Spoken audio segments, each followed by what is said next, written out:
Welcome to the new 180. We are delighted that you're engaging in this process and are beginning to plan for its use. Let's hear first from your regional director. Hello, I'm Kori Udovicki, the Bureau for Europe and the Commonwealth of Independent States Director in UNDP, as well as Assistant Secretary General and Chairperson of our Regional Directors team.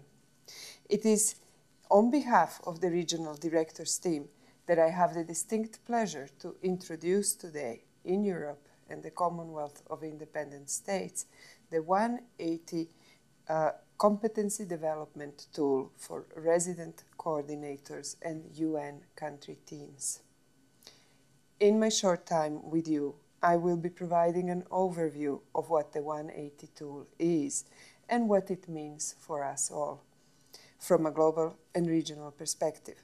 The remainder of this training video will then be led by Mr. Kieran Beery of Coffee International, the consulting company that has supported the development of the 180 tool, who will explain in detail the various components of the tool.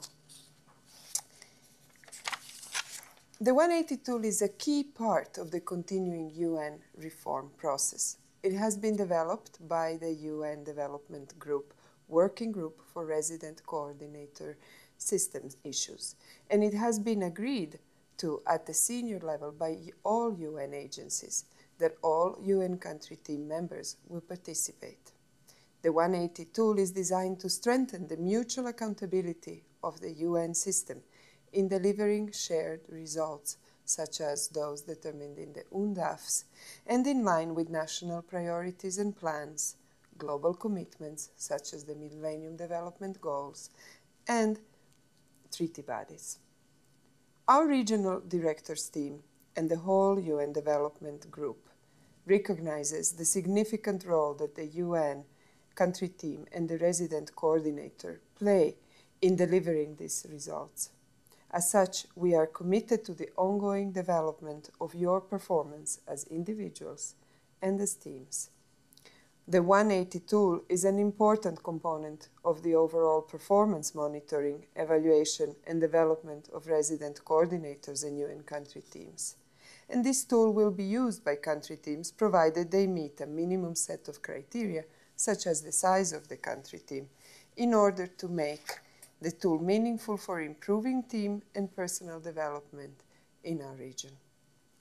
Essentially, the 180 tool assesses and helps develop the behavioral competencies of UN resident coordinators, UN country team members individually, and UN country teams collectively. The design of the 180 tool included resident coordinators, UN country team members, UN Development Group members, and our own Regional Directors Team Secretariat. We have tried to make it the most user-friendly system possible. However, its true success depends on your time and commitment to the 180 process, how you reflect on your team's development needs, and how you resolve to continuously improve. The 180 tool process is one to which we are very committed. It is a critical part of strengthening mutual accountability and the continuous improvement of our work. It is a process in which we are confident you will personally benefit, and I, on behalf of the Regional Directors team, thank you for your dedication and participation and for continuing to make the UN more efficient, more effective, where it matters most, at the country level. Research teaches us that high-performing organizations, teams, and individuals take feedback seriously. They use it to review what they're doing well so they can maintain those things and keep doing them right. They also use it to understand what they're doing not so well so they can plan to develop in the future.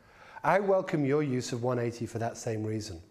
This will allow you an opportunity, both as individuals and as country teams, to review what's doing well and congratulate yourselves for that, and also to review the areas of both individual and team performance you need to take a look at and develop. So why is 180 valuable?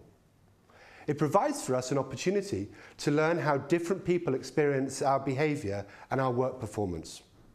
It encourages our self-development. It takes an organisational view about performance and organisational effectiveness, so we can plan across the organisation what we need to change and develop. It promotes an open feedback culture, and that in itself increases communication. And it can be a powerful trigger for change. Feedback has been described as the breakfast for champions, simply because champions and high-performing leaders are known to seek, value, and most importantly, to use feedback. You have the opportunity to do the same, to give feedback to your colleagues, and to take the responsibility to give them feedback in a way that will allow them to understand what they can do differently, and also to praise them for what they do well. Similarly, you have responsibility to receive feedback and to be seen to do something with it. So, let's discuss best practice so we can get the best out of 180. Firstly, we need to welcome 180 and encourage others to welcome it also. We should sit down together and discuss our expectations of the process and also discuss any concerns we have. We should establish a set of ground rules so we understand when the process will begin, when it will end, and most importantly, we need to discuss confidentiality so we're all clear of the rules of confidentiality of giving and receiving feedback. We also should discuss how we're going to use the reports that we receive. We need to plan some time to sit down and discuss particularly the team report when we finish the process, and to discuss how we're going to develop as a team. This is the second generation 180, which has been designed with assistance from many of you and which takes into consideration all the feedback that was gathered at the end of the last 180 process. You will find the new 180 easy to navigate, and you will find a lot of the data already pre-populated. There are, however, some significant changes which I need to address with you.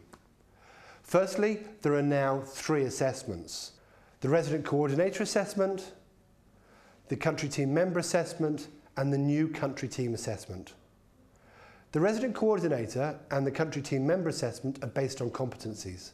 These are leadership, analytical decision-making and problem-solving, accountability, planning and performance, interpersonal communication, and finally, maximising country impact.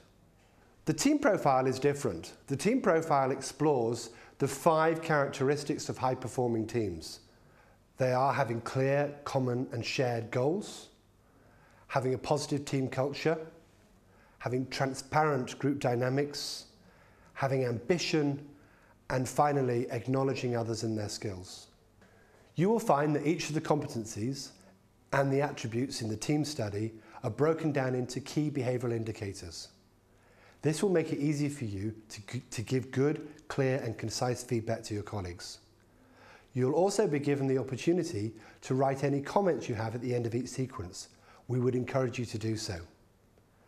You'll be asked to give feedback to each of your country team members and your resident coordinator, and each member will also be asked to give you feedback. You will do the team study only once.